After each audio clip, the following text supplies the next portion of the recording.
Hello guys, welcome back to a new video. So आज के video में I am going to talk about a company which is from the power sector. So company mainly electrical work and electrical contracts लेता है from the government, and the company is basically an EPC player from the electrical installation, maintenance and other services they provide. And company दोनों काम ही करता है. ये they supply materials as well and also they install the material as well. Okay, so the name of the company that I am covering today is PIGL, Power and Instrumentation Limited, Gujarat. So company को मैं last quarter से track कर रहा हूँ, that is Q4 FY26, because the company came up with a very good growth guidance and I will be talking about that as well. And also company का numbers भी बहुत अच्छा था for the FY25. सो अगर मैं FY25 का numbers बताऊँ थोड़ा, तो the revenue was up 74% YOY, and with an operating leverage, PAT grew at 100% YOY and EBITDA margin was around 11.44%. And company का जो Q1 FY26 का भी नंबर्स है, दैट इज़ ऑल्सो गुड, क्योंकि company is in line with the guidance what they provided. Company का revenue growth guidance जो था, that is 50% CAGR से ये लोग अपना ग्रोथ टारगेट कर रहे हैं टिल FY27. मतलब for the entire FY26 and FY27 50% का CAGR ये लोग टारगेट करें. And that is a very good number, क्योंकि 50% से अगर कंपनी रेवेन्यू ग्रो करता है with an good operating PAT, and it becomes a very good prospect. And also I'll be talking about the valuations as well, so you all can get a better idea from there as well.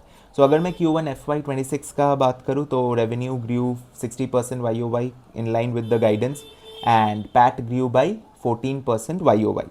And इस बार आप अगर देखोगे कि PAT margin and EBITDA margin shrank a lot, and क्योंकि 60% का revenue से भी सिर्फ 14% का पैट ग्रोथ आया. इट्स बिकॉज इन लोगों का ना, लाइक एज आई सेड, इन लोगों का दो डिवीजन होता है, एक सप्लाई एंड एक इंस्टॉलेशन.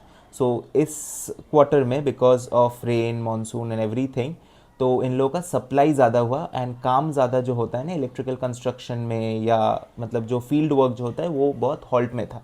लाइक ये इंफ्रास्ट्रक्चर की कंपनीज़ में आप देख सकते हो, क्योंकि मानसून में ना ग्रोथ थोड़ा स्लो डाउन होता है बिकॉज काम नहीं हो पाता है बारिश की वजह से.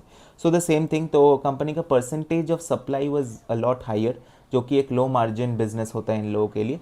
बट इन लोगों का अगर ओवरऑल आप एबिटा मार्जिन देखते हो, तो कंपनी का मैनेजमेंट ने बोला कि ये लोग कुछ 14 से 15% का एबिटा मार्जिन टारगेट कर रहे हैं till the end of the year.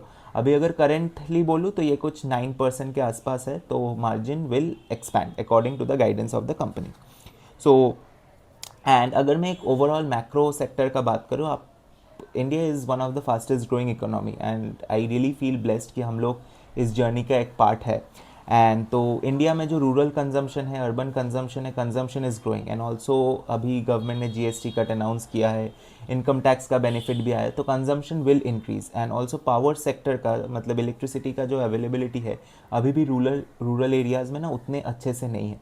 तो जितना जितना ये पावर सेक्टर में ना गवर्नमेंट हाई कैपेक्स कर रहा है, जैसे मैंने लास्ट दो player I have talk about Transrail and Skipper, कि ट्रांसमिशन सेक्टर में जो लोग हैं इन लोगों को भी बेनिफिट हो रहा है. तो एंटायरली द पावर सेक्टर ना, लाइक एक बहुत ही एक टेल विंड के थ्रू जा रहा है. Like all the companies are having a very good growth guidance and like performing phenomenally well. तो guidance already we talked about, that is 50% CAGR का टारगेट है टिल FY27. फिर कंपनी आगे का गाइडेंस देगा. एंड ऑल्सो ऑर्डर बुक का जो target है, ये लोग 2x जो रेवेन्यू है, मतलब एनुअल रेवेन्यू का 2x ये लोग ऑर्डर बुक टारगेट करें. And as I have told you, इन सब कंपनीज़ में order book plays a very important role, because order book एक रेवेन्यू विजिबिलिटी देता है. ठीक है. एंड एक नेगेटिव जो होता है इन सब कंपनी में, कंस्ट्रक्शन बेस्ड कंपनी में, कि ये लोग हैविली गवर्नमेंट डिपेंडेंट होता है. क्योंकि अगर गवर्नमेंट का काम है ना, तो it is highly government regulated. Government आज इस सेक्टर को पुश कर रहा है, तो ये एक टेलविंड के लाइक एक्सपीरियंस कर रहा है. लेकिन अगर गवर्नमेंट का कुछ पॉलिसी में चेंज आता है, तो ये कंपनी का बिजनेस में भी हम लोग को इफेक्ट देखने को मिल सकता है. तो that is one drawback which is related to such companies which work with the government. ठीक है.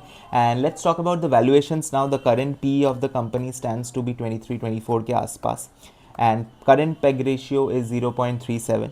अगर आप फॉरवर्ड पी का कैलकुलेशन करोगे, तो मैंने कैलकुलेशन करके देखे, इट्स कमिंग अराउंड 16 to 17. तो अगर कंपनी एक 50% का ग्रोथ डिलीवर कर सकता है फॉर द नेक्स्ट 2 years, तो एक काफ़ी अच्छा री रेटिंग का अपॉर्चुनिटी हम लोगों को दिखने में मिलेगा. एंड अगर कंपनी हम लोग कंजर्वेटिवली अगर पैट को भी 50% से ग्रो कर पाता है, so it will be great set of numbers for the company. And आपको बेसिकली एक 50% का ग्रोथ इंजन मिल रहा है at a P E of 23 current PE and forward PE of 1670.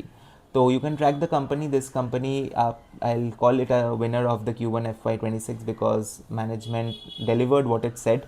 And जैसे कि मैं हमेशा बोलता हूँ कि डोंट लव अ कंपनी, आपको बिजनेस में ध्यान देना है या आपको इन्वेस्टर की तरह सोचना है। एंड आपको बिजनेस का ग्रोथ जब तक है कंपनी में, तब तक आपको कंपनी के साथ अटैच होकर रहना है to enjoy the money making journey of yours. So I hope आपको ये वीडियो इन्फॉर्मेटिव लगा होगा। And you can also check out the other videos in my channel as well. Every video is full of information and you'll be able to generate a good track list which of the Indian businesses of which I covered. ठीक है, I'll be coming with more such videos. So stay tuned and subscribe.